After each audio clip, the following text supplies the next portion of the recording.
the code? Well, compare the code. Compare the form. Well, you've got a terrible problem right now. For example, to a partial extent, Mims is right, not entirely, but the Joint Tax Committee put out a report about a week or 10 days ago, 3-volume report on how we could simplify the tax law.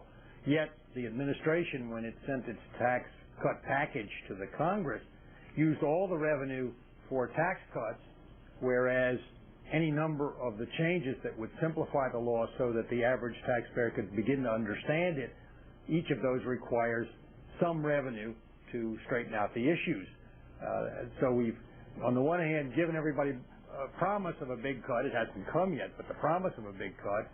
And yet, to simplify the law and for example, get rid of the alternative minimum tax and a variety of other cutoff points that are very confusing, both to the taxpayer and to the tax employee.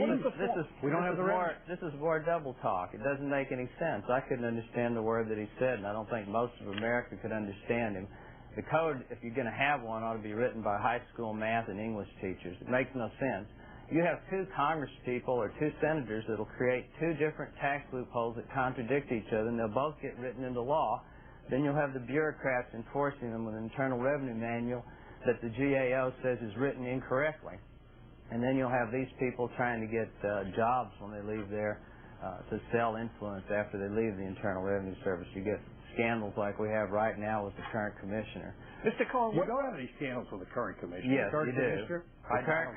Well, he hired two people from two state income tax heads and put them with Internal Revenue Service, and the company that he still owns the stock with got the business from those two states. That's a scandal. I haven't seen a report on that. Neither of you. That was in the magazine sponsored by Continental Airlines. I saw that when I was in the airlines coming in from Boston recently after the land.